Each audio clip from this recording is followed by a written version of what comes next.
Olá, professores, sejam muito bem-vindos à primeira TPC do ano aqui de língua portuguesa, especialmente olhando para a recuperação e aprofundamento, que é tão importante por tudo que a gente tem vivido nessa pandemia. Mas acho que mais importante é que essas atividades de formação continuada são extremamente importantes, seja para nós aqui da Secretaria, seja para a escola, para vocês, e é um prazer muito grande estar iniciando o ano aqui juntos. E, obviamente, essa formação é fundamental para que a gente melhore os nossos processos de aprendizagem e a gente tem buscado melhorar. Aliás, vale você sempre mandar sua dica do que devemos fazer melhor. E, obviamente, vocês sabem que um dos grandes desafios que a gente tem na educação neste momento é recuperar as defasagens dos nossos estudantes, especialmente nas habilidades essenciais que a pandemia nos impôs uma perda gigantesca nesses últimos anos, né? Só isso já será um desafio e tanto. Mas, para além disso, nós temos também que lembrar, né, que é preciso aprofundar não só aquilo que a gente perdeu, mas as aprendizagens do próprio ano letivo, da série em que o aluno está, por exemplo. E este é um tema da formação que nós vamos ter hoje, né? Como recuperar e aprofundar dentro da língua portuguesa. E eu queria deixar esse recado, porque mais do que nunca, língua portuguesa é importante para que a gente possa voltar a avançar em matemática, em todos os demais componentes. E eu tenho certeza que a gente vai avançar muito nesse momento. Agradecer muito, tenho certeza que nós vamos conseguir avançar nesse momento e também que é fundamental para que os nossos estudantes continuem se desenvolvendo. Agradeço muito, desejo a todos vocês bons estudos e que a gente aproveite ao máximo este momento. Um grande ano letivo para todos. Tchau, até a próxima.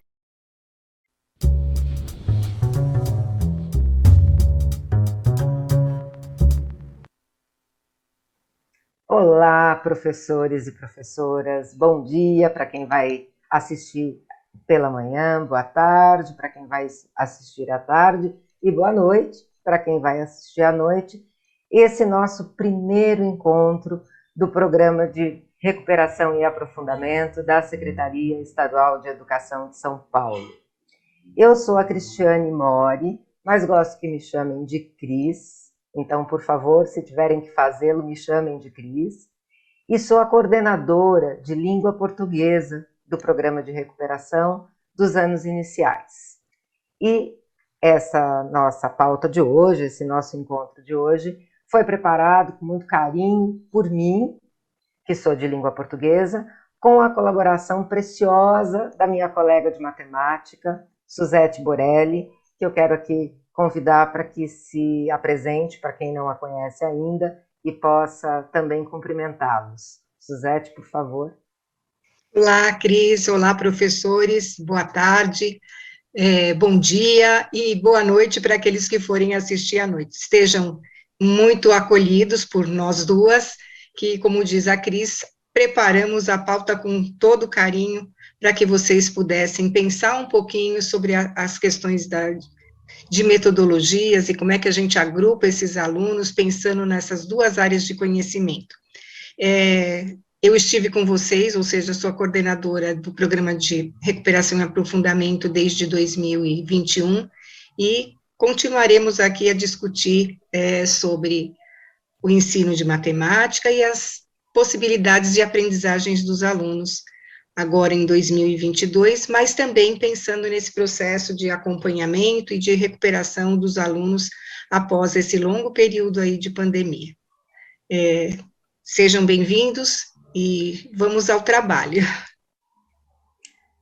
Passo para você, Cris. Muito obrigada, Suzete. Então, agora eu vou pedir para que os nossos colaboradores aqui comecem a exibição dos slides que a gente preparou, por favor. Isso mesmo. Muito obrigada. Acho que agora vocês já estão vendo, né, o nosso slide. Então, só reforçando aí os nossos votos de bem-vindos e bem-vindas a esse primeiro encontro. Próximo slide, por favor.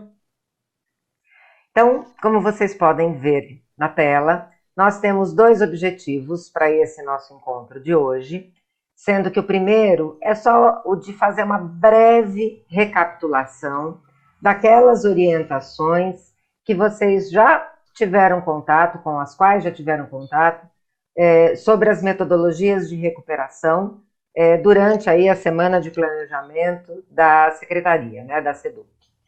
E o nosso outro objetivo é justamente o de buscar apresentar e discutir com vocês algumas sugestões sobre metodologias de recuperação, mas focadas nas 2 possibilidades de agrupamentos de estudantes que podem ser desenvolvidas na escola. Próximo slide, por favor.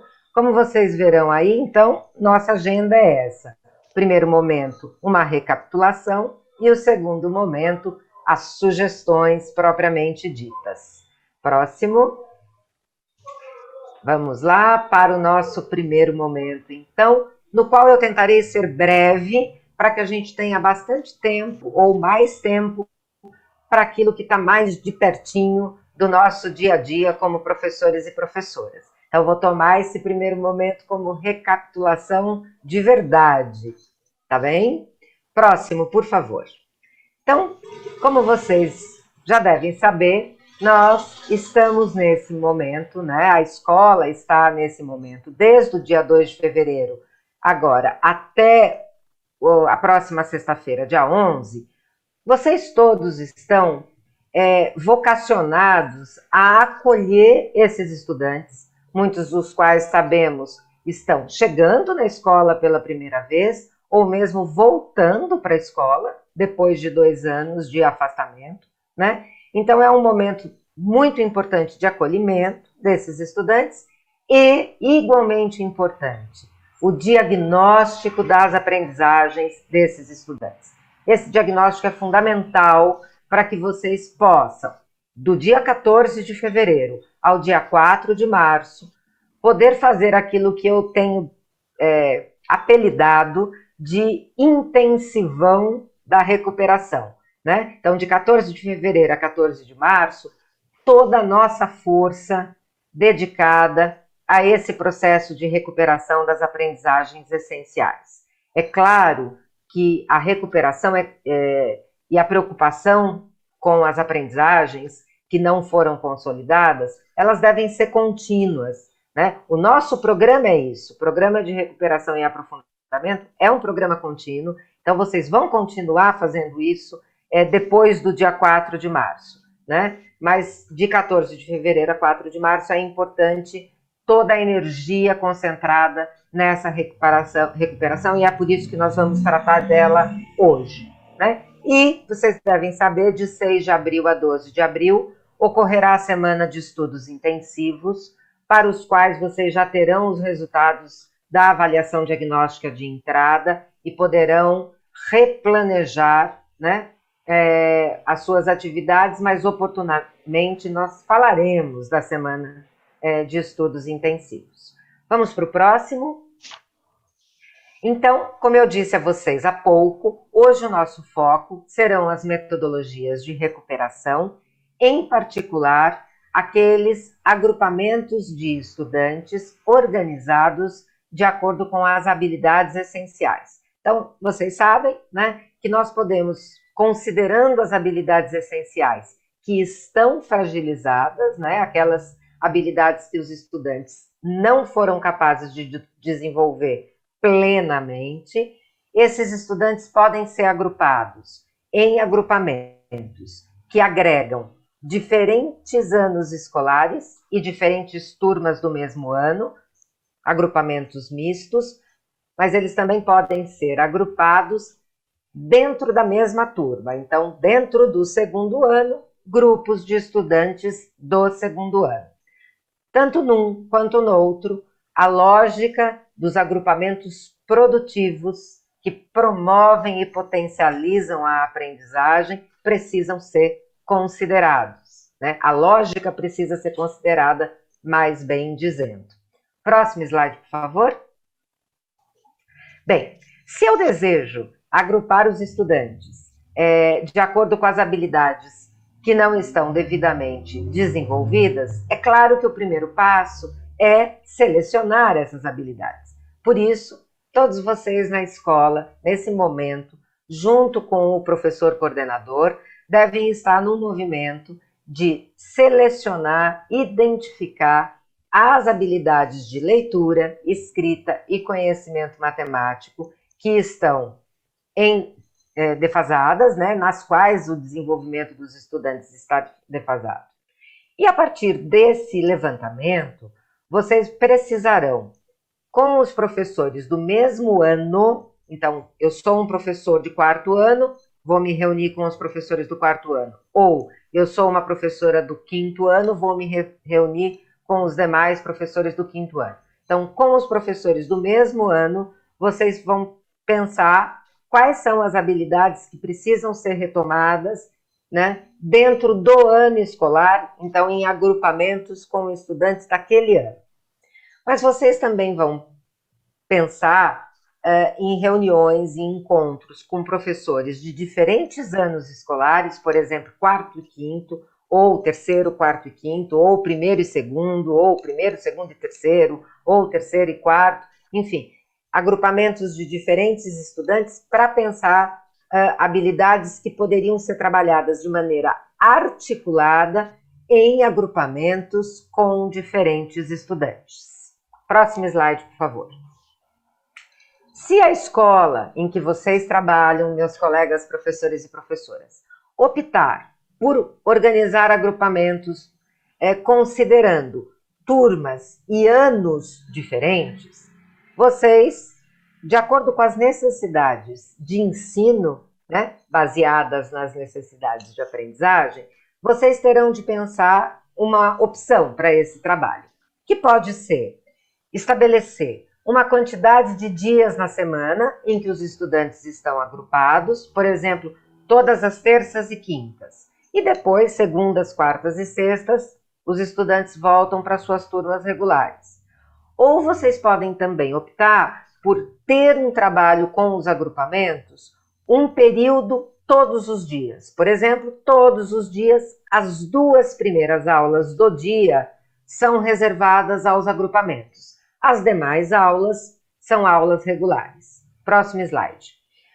O agrupamento por habilidades de estudantes de diferentes níveis, ele permite a promoção de atividades pedagógicas, como nós veremos lá nos nossos exemplos daqui a pouco. Atividades focadas nas habilidades essenciais, ou seja, aquelas habilidades que os estudantes precisam desenvolver, tanto para acompanhar o ano em que eles estão, quanto para se tornarem capazes de seguir a sua escolarização, né?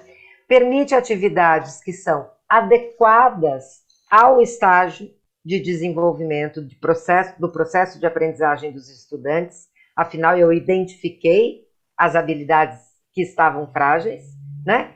E permite atividades que geram maior engajamento dos estudantes, porque são atividades que foram planejadas por vocês para serem atividades efetivamente coletivas e colaborativas, tá?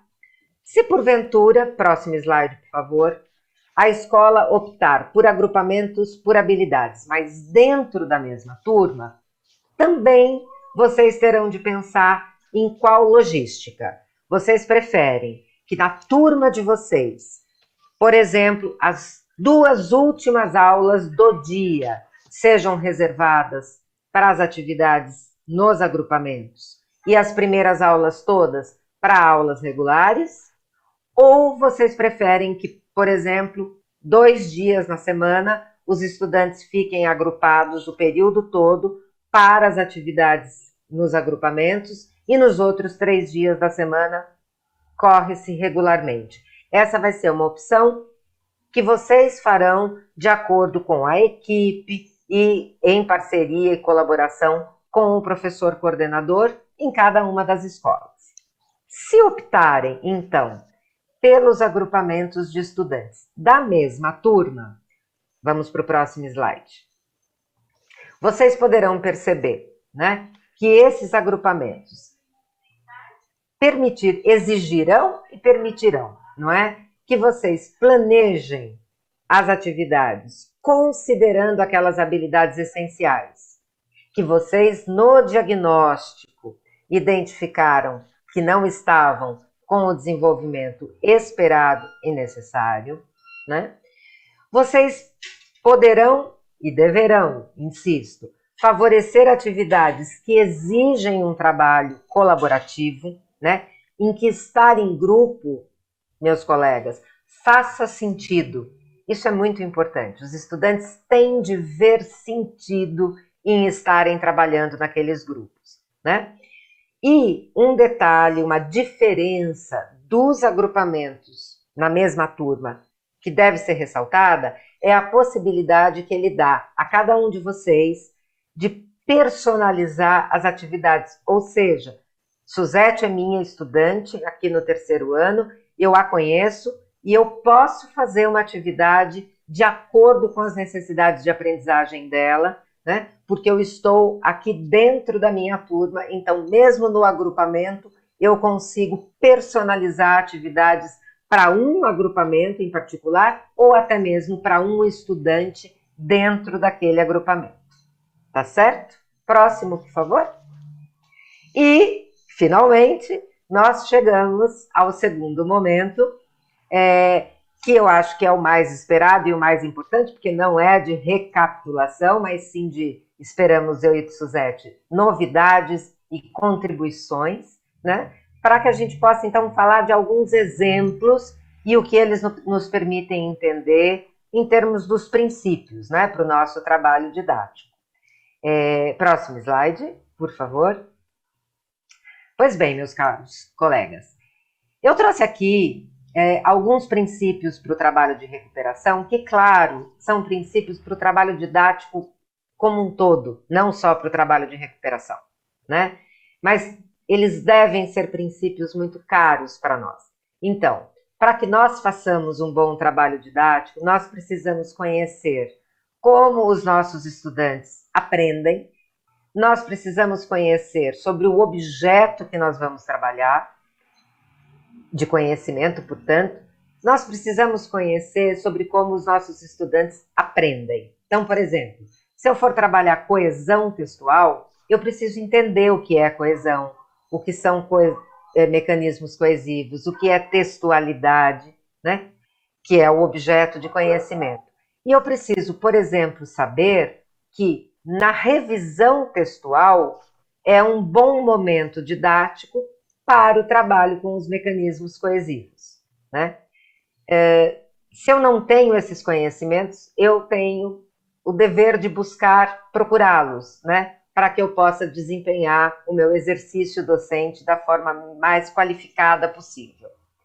Porém, um trabalho também depende de um bom contrato didático, de um contrato didático estabelecido com os estudantes, em que fiquem evidentes e explicadas as etapas do trabalho, os objetivos que se quer alcançar e o que cabe a cada um, professores e estudantes, né? E para isso eu preciso de uma relação professor-estudante amistosa, respeitosa, em que nós nos conheçamos, né? E claro, da nossa parte, um bom trabalho didático depende de planejamento e de saber quando e como intervir, né? Então, no meu exemplo da coesão, se eu entendo o que é a coesão e se eu sei ensinar, eu vou saber como e quando intervir no momento da revisão textual para levar o olhar dos meus estudantes para os mecanismos coesivos que estão fragilizados. Tá certo? Vamos para o próximo slide. Então, agora, eu e Suzete, primeiro eu, depois ela, vamos dar um exemplo para vocês de como poderia ser um agrupamento por habilidades considerando diferentes turmas, tá? Diferentes turmas, diferentes anos de estudantes. Então, agrupamentos, por exemplo, com estudantes de 1º, 2º e 3º anos, ou agrupamentos com estudantes de 3º, 4º e 5º anos, tá? Alguns princípios sagrados, porque são muito importantes para que o trabalho seja bem sucedido, não é? Primeiro, claro, o diagnóstico, para que eu saiba em que momento do desenvolvimento meus estudantes estão. Um segundo princípio, que eu quase diria que é uma dica para vocês, né, é, dentre as habilidades fragilizadas, procurem selecionar aquelas para o trabalho que dizem respeito a um mesmo objeto de conhecimento, né? No nosso exemplo, isso vai ficar claro, né? Quando as habilidades dizem respeito ao mesmo objeto de conhecimento, isso potencializa o trabalho, né? Imagine se eu selecionar uma habilidade de leitura, uma habilidade de produção de texto e uma habilidade de análise linguística. Vai ser muito difícil planejar uma atividade para grupos mistos, né, com habilidades de 3 objetos de conhecimento diferentes. Então, vamos escolher habilidades que orbitem em torno do mesmo objeto, né? Um outro princípio que pode funcionar como dica é aquelas habilidades que por si só já são transversais há mais de um ano. Então, habilidades 1, 2, que dizem respeito ao primeiro e ao segundo anos, habilidades 3, 5, que dizem respeito ao terceiro, quarto e quinto anos. Isso também pode favorecer o agrupamento entre turmas e anos diferentes. E por fim, mas não menos importante, princípio de ouro, planejar atividades que de verdade exigem um trabalho colaborativo, em que o grupo faça sentido. Vamos ver um exemplo de português e depois um exemplo de matemática. Próximo slide, por favor. Muito bem. O exemplo que eu construí para vocês foi um exemplo de construção do sistema de escrita, ou seja, o objeto de conhecimento é a construção do sistema de escrita. E eu estou fazendo uma sugestão de que os estudantes do primeiro, segundo e terceiro anos estivessem reunidos em grupos, né? Então, grupos heterogêneos em termos de anos e, com certeza, heterogêneos em termos de desenvolvimento dos estudantes também, né? Pois bem, primeiro passo, como nós já vimos, selecionar as habilidades relacionadas a esse objeto. Eu selecionei 3 habilidades aqui. Uma de primeiro ano, 01 LP07, que é compreender as notações do sistema de escrita alfabética, segmentos sonoros e letras. Ou seja, compreender que a escrita é um sistema notacional, em que letras notam sons, né? As outras 2 habilidades são para primeiro e segundo anos. 2 LP01.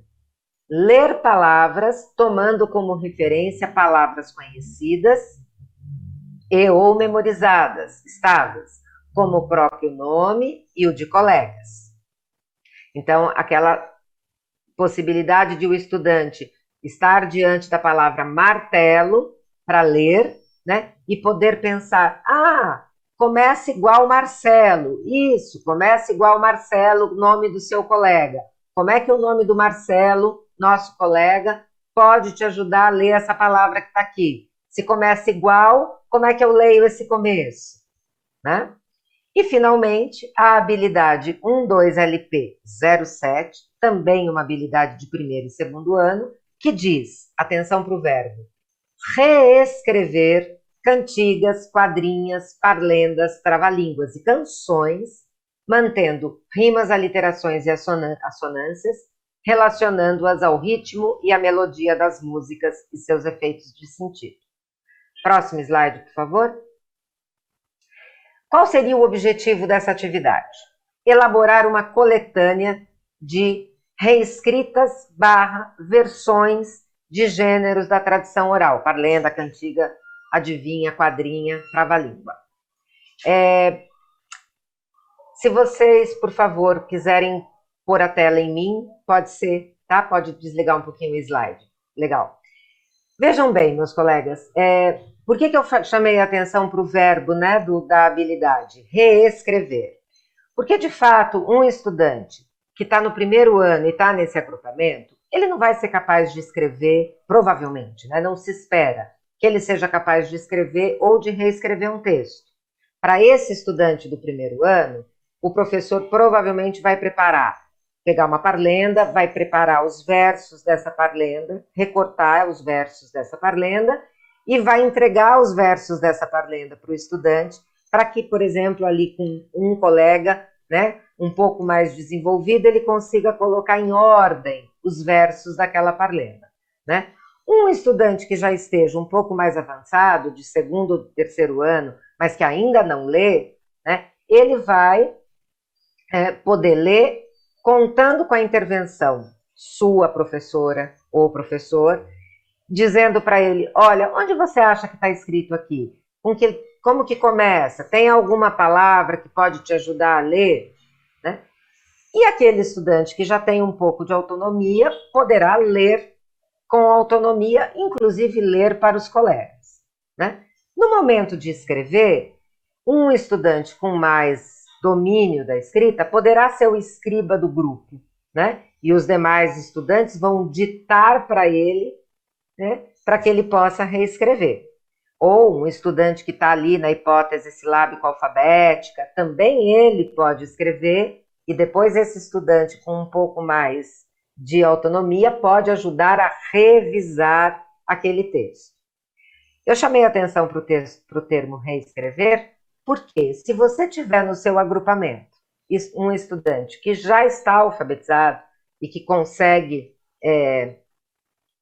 ser o escriba, e um outro estudante que ainda tem mais defasagens nessa habilidade, isso não impede que esse estudante que tenha mais defasagens na escrita não seja capaz de, na oralidade, criar uma paródia para uma cantiga conhecida ou para uma parlenda conhecida. Então, mesmo o estudante que ainda não escreve, ele pode ter uma participação nesse grupo coletivo aí, né, e heterogêneo, né, valendo-se da oralidade e aprendendo no momento que um outro estudante está escrevendo o que ele dita. Tá certo? Eu vou chamar minha colega Suzete, que vai então, acho que agora ela vai querer os slides, falar com vocês sobre um exemplo de matemática. Querida Suzete? Abrir aqui o microfone. Não vou esquecer. Eu queria que vocês colocassem os slides. Acho que já vai... Então, quando a Cris trouxe, né, essa ideia dos princípios que são organizadores aí para o trabalho do professor na sala de aula, esses princípios não são só para a língua portuguesa, como a Cris mesmo chamou a atenção, eles também são princípios para o trabalho de matemática, ou seja, eu preciso realmente conhecer o objeto de conhecimento com qual eu vou trabalhar com os meus alunos, eu preciso organizar situações didáticas que sejam adequadas e, consequentemente, saber como é que eu vejo esse objeto de conhecimento. É diferente de eu conhecer do que eu preciso e como eu vou ensiná-lo, né? Então, acho que são aspectos, né, da didática que vão influenciar extremamente o planejamento do professor, né? Eu conhecer todos esses aspectos me ajuda a poder pensar em qual aluno eu tenho e quais são as condições reais que eu vou levar para o meu trabalho na sala de aula para poder recuperar esses conhecimentos que os alunos ainda não alcançaram. Então, eles vão ser também objetos de conhecimento, né, para que a gente possa também desenvolver o trabalho com matemática. Então, eu diria que o que a gente foi organizando e pensando aqui em conjunto, eles levam princípios que são semelhantes para as duas áreas de conhecimento, porque é esse, na verdade, o nosso trabalho enquanto professor, né? Conhecer todos esses elementos para que a gente tenha elementos que são fundantes para a organização do nosso trabalho. Para isso, né, eu escolhi também 3 habilidades ali relacionadas com o sistema de numeração decimal. né, já que a gente está falando aqui, escolhemos, no fundo, os mesmos anos, até para a gente poder ir dialogando aqui com vocês, no trabalho que vocês poderão estar realizando aí na escola, né? Então, escolhi 3 habilidades relacionadas ao primeiro, segundos e terceiros anos, olhando para o conhecimento desse sistema, ou seja, olhando para a construção dos números naturais dentro de um sistema que é organizado aqui no trabalho com matemática. Bom, mas aí vocês vão falar para mim, professora, mas você tem ali 3 habilidades que me parecem, 2 até são semelhantes, mas parece que uma terceira não tem muito a ver. Mas quando a gente diz assim, comparar números naturais, como está lá no primeiro ano, de até 2 ordens em situações de suporte, que eles possam utilizar, na verdade, inclusive a reta numérica, ou quanto a gente tem a ideia de comparar, ordenar e registrar esses números, olhando aí para uma grandeza maior, de até 2 ordens, né, ordem das dezenas, mas também ampliando aí para a ordem das centenas, e quando a gente tem ali o terceiro ano, a gente tem ali uma escrita um pouco diferente, que é a ideia de ler e escrever, comparar e ordenar os números dentro do sistema de numeração. Bom, quando eu coloco isso, o que é que essas 3 habilidades têm de semelhança? Né? Eles têm, portanto, também o mesmo objeto de conhecimento. Eles têm a leitura, a escrita, a comparação, a ordenação dentro desse conjunto dos números naturais, que é o sistema de numeração que as crianças vão utilizar do primeiro ao 5º ano ali, né? Ou seja, a escola vai estar sistematizando de forma mais organizada esses conhecimentos, né? De maneira que eles possam ampliar as grandezas numéricas, né, tanto na escrita quanto na sua leitura. Mas eu estou falando assim, mas os meninos do primeiro ano, como é que eles vão lidar com esses meninos que estão já no 2º ou no 3º ano? A gente acha que, muitas vezes, os alunos não têm conhecimentos numéricos, mas a gente tem pesquisas, né, que mostram o quanto que as crianças têm de apropriação do sistema de numeração decimal, mesmo antes da formalização que a escola lhe oferece. Né? Eles conhecem a sua idade, eles sabem qual é o número do calçado que eles usam, eles sabem identificar qual é o número da casa, mesmo que não saibam ler exatamente como é aquele número, eles identificam, né, qual é o número de roupa que utilizam, então são números, no fundo, que são familiares e que vão servir, no fundo, de apoio para a construção desse sistema de numeração. E claro que os alunos que estão no 2º ou no 3º ano com maiores conhecimentos poderão, no fundo, apoiá-los, né, nessa construção da leitura, mas também da escrita, né?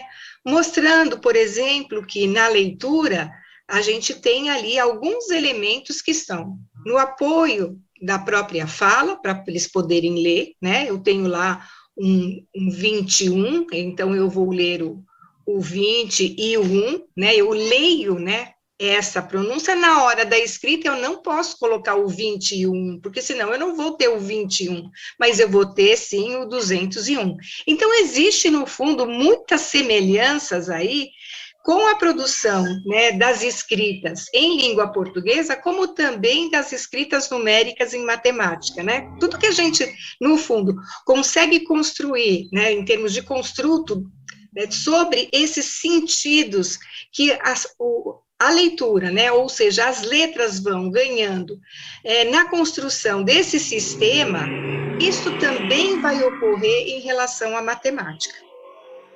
Tá? Acho que podemos passar para o próximo. Então, quando a gente olha para esses aspectos, né, a gente pensou em uma situação onde as crianças pudessem, né, refletir sobre o sistema de numeração decimal, né? Ou seja, que ele tem 10 algarismos para construir qualquer quantidade, qualquer número, ou seja, um número de uma magnitude pequena, mas também um número de uma magnitude muito grande. Ele tem uma base 10, ele possui, né, características, ou seja, princípios aditivos e princípios multiplicativos, e para isso a gente vai colocá-los em situações de ler números e em situações em que ele vai escrever números. Para quê? Para que ele possa ir refletindo sobre a organização que esse sistema de numeração decimal possui.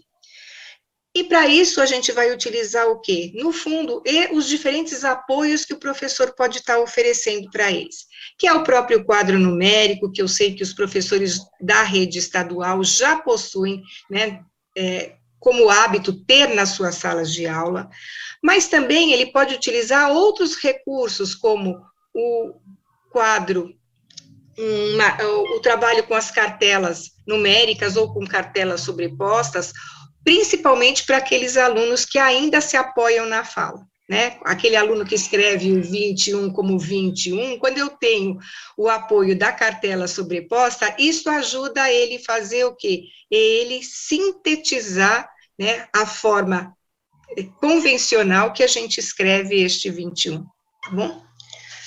Acho que volto novamente para a Cris, depois eu retorno, pessoal. Obrigada, Suzete. Então, olá de novo, queridos colegas, professores e professoras. Nós vamos agora, nesses 10 minutos que nos restam, passar por um exemplo dentro da mesma turma, né? De um agrupamento dentro da mesma turma. Vou pedir para os meus colegas aqui da técnica para colocarem o slide. Muitíssimo obrigada. Então, dentro da mesma turma, os princípios não mudam muito, né? Daqueles que eu já conversei com vocês a respeito dos agrupamentos entre estudantes de diferentes turmas e que a Suzete retomou com vocês, né? Buscar as habilidades que orbitam dentro de um mesmo objeto de conhecimento, priorizar habilidades que convocam uma situação mais mão na massa para ser resolvida e, portanto, exige um trabalho colaborativo em que o grupo faz sentido, né? Agrupar esses estudantes de acordo com o desempenho que eles têm, né, no desenvolvimento das habilidades, de modo que eles possam se apoiar. Então, um estudante que está um pouco mais avançado numa habilidade possa apoiar o estudante que está menos avançado. Tá bom? Próximo slide, por favor. Como nós já dissemos, o planejamento de atividades por agrupamentos dentro da mesma turma permite, claro, que você trabalhe com aspectos mais singulares de cada estudante, porque você está com a sua turma e, portanto, você os conhece e diariamente você está com eles, tanto durante o trabalho do agrupamento, quanto quando se retorna para o regular, né? Então, essa personalização das atividades fica mais potencializada. O exemplo que eu trouxe para vocês foi um exemplo de quinto ano. Eu selecionei 2 habilidades de quinto ano, uma, ler e compreender notícias e reportagens, e a outra, comparar informações sobre um mesmo fato veiculadas em diferentes mídias para concluir sobre qual informação é mais confiável. E por quê? Veja, se eu desejo que os meus estudantes sejam capazes de ler uma mesma, entre aspas, notícia, né? Então, eu vou dar um exemplo que nem é muito do universo do infantil, mas sei lá, uma mesma notícia dando conta que a taxa Selic aumentou, que o Banco Central aumentou a taxa de juros no país, né? Eu leio essa mesma notícia em 2 portadores diferentes, o leitor proficiente identifica qual notícia é mais detalhada, qual notícia parece ser mais confiável, qual notícia é mais tendenciosa e qual tende a ser mais objetiva. E eu desejo que os nossos estudantes saibam fazer isso. Desejo que eles sejam leitores proficientes, capazes de ler 2 ou 3 notícias do mesmo fato e comparar a confiabilidade, o grau de detalhamento, o caráter tendencioso ou não, né? Isso faz parte da formação do cidadão. né? Para além do leitor. Muito bem. Mas se eu quero que ele seja capaz de fazer isso, e são habilidades do 5º ano, eu preciso que ele seja capaz de identificar a ideia central dos textos e que ele seja capaz de inferir informações que não estão explícitas, né? Que são 2 habilidades do 3º ao 5º ano, habilidades que já vêm sendo trabalhadas desde o 3º ano. Próximo slide. Então, vou dar em linhas gerais. Agrupei os estudantes da minha turma, né? Distribuí para os estudantes da minha turma a mesma notícia para um grupo, né, para alguns grupos, uma notícia para alguns grupos, a outra notícia para outros grupos. Eles vão ler, e aí eu vou passear pelos grupos para ver o quanto eles estão conseguindo perceber qual é o acontecimento, quanto esse acontecimento está detalhado, onde estão as informações principais, né, dessa notícia, o que está aqui subentendido. Então, é claro que você, professor, você, professora, está o tempo todo ali roteirizando essa leitura para eles conseguirem compreender, né? E depois eu vou abrir um painel. Se vocês quiserem pôr a câmera em mim, eu agradeço. Eu vou abrir um painel de discussão, né?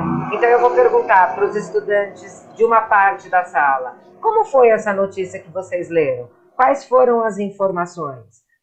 Qual informação estava mais detalhada? Que fontes foram usadas? E vocês que leram essa notícia aqui, quais foram as informações? Quais foram as informações detalhadas? Quais foram as fontes usadas? Né? E aí eu vou debater para que eles cheguem à conclusão se uma das notícias é mais confiável ou não, ou se ambas pareceram confiáveis, né? Ou mesmo se uma foi mais tendenciosa e a outra mais objetiva.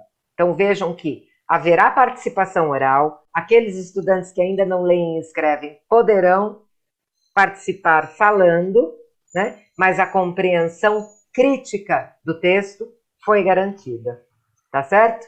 Vou passar para a Suzete, que ela tem ainda um exemplo de matemática aí antes da gente se despedir de vocês. Vamos lá, Suzete. 5 minutinhos. Obrigada, Cris. Obrigada, viu? Então, a gente também pensou aqui, junto com vocês, para que vocês também pudessem olhar. Eu escolhi o 4º ano, até em função do que a gente vinha discutindo anteriormente, né? A relação da leitura e da escrita, né? Dos números dentro do sistema de numeração. E as 2 habilidades, né, escolhidas aí, são habilidades de ler, escrever e ordenar números, né? Agora, para a leitura, para a escrita, de até 3 ordens, e para o reconhecimento desses números, de 5 ordens ou mais. Ou seja, a gente está ampliando bastante o universo, né, dessas crianças na compreensão e na estruturação que esse sistema possui. E para isso, portanto, elas estão dentro, apesar de eu ter habilidades ali diferentes, elas também estão dentro do mesmo escopo do objeto de conhecimento que a gente está selecionando aqui, tá? Então, isso é super importante, né? Assim, a gente está falando, mas é para chamar mesmo a atenção no trabalho que vocês vão realizar ali junto aos seus pares, porque isso vai ser determinante para que a gente possa pensar nas atividades que vão ser desenvolvidas. Para isso, eu pensei em algumas situações em que a gente possa, né, selecionar essas habilidades. A gente sugere, pode passar, viu, os slides, eu estou falando aqui, eu nem sei se vocês estão vendo os slides. Pode ir, mais um, isso, acho que está aí, né, eu não estou enxergando, mas é isso mesmo. Então, o que a gente tem ali? Na hora que a gente pensa nessas habilidades, essas habilidades vão potencializar, no fundo, aqueles 3 elementos que a gente já tinha retomado anteriormente. Então, eu vou pedir para você ir para o próximo slide, porque aí a gente já focaliza aqueles 3 aspectos que a gente tinha recuperado anteriormente, que é a seleção da própria habilidade, né, para que a gente possa... anterior, por favor, retoma mais, volta mais um, isso. Selecione, né, essa habilidade. a gente organiza, no fundo, o trabalho com o foco nos dois aspectos que a gente selecionou aqui, que é da leitura e da escrita, aí em diferentes ordens, como também pensar no planejamento das atividades para esse desenvolvimento. E é aqui que eu vou dar o maior ênfase para que vocês possam observar aquilo que a gente está chamando a atenção, tanto em termos da observação do professor, mas isso vai potencializar demais afunilar no fundo, que o aluno possa olhar especificamente para cada um dos aspectos no qual o sistema de numeração foi organizado e está sendo utilizado por eles, tá? Próximo. Para isso, a gente organizou, como eu disse anteriormente, duas situações, uma de leitura e a outra de escrita, mas olhando para 4 aspectos diferentes na organização dessas situações. O primeiro deles, que eu chamei a atenção aqui, é como é que os alunos estão fazendo a leitura de números terminados em 0, né? Para eles é mais fácil fazer essa leitura de números terminados em 0, né? Ou seja, aqueles números redondos de 10, 20, 100, 200, 400, 500, 1000, 5.000, 10.000 e assim sucessivamente, ou eles se apoiam nesses números que são redondos para poder produzir números intermediários, né? Como é o caso, por exemplo, de números que são compostos, ai meu Deus do céu, são compostos por algarismos diferentes, que são compostos por algarismos que tenham, por exemplo, zeros intercalados na sua escrita, ou que tenham algarismos iguais. Isto, no fundo, vai ajudar o professor a observar qual é a dificuldade, no fundo, que esses alunos, né, estão tendo na hora de fazer essas escritas numéricas. Escritas e leitura, porque a gente não está só falando da escrita aqui, a gente também está falando da leitura. Para isso, o professor também pode utilizar diferentes recursos. O professor pode utilizar aqueles recursos que foram utilizados anteriormente na outra atividade, que é o próprio quadro numérico, como também as cartelas sobrepostas, né? Para que possa, no fundo, ajustar principalmente daqueles alunos que se apoiam na fala na hora da escrita, de números que têm grandezas maiores. Agora eu passo novamente aqui para a Cris, para a gente encerrar, porque nós estamos realmente no finalzinho do nosso encontro. Isso mesmo. Eu quero agradecer muitíssimo a escuta de vocês, a parceria da minha colega, amiga Suzete nessa pauta, dizer que a pauta que vocês recebem na escola, né, ela está bastante detalhada, e que vocês, portanto, podem ler as anotações e observações que nós fizemos com muito detalhamento e carinho e atenção por vocês, e lembrar que é muito importante que vocês comuniquem aos estudantes e seus responsáveis sobre esse trabalho de recuperação, de maneira que eles se sintam engajados, né, nesse trabalho que só quer que eles aprendam e possam continuar aprendendo. Muito obrigada, até a próxima semana. Um abraço em todos e todas. Um abraço a todos.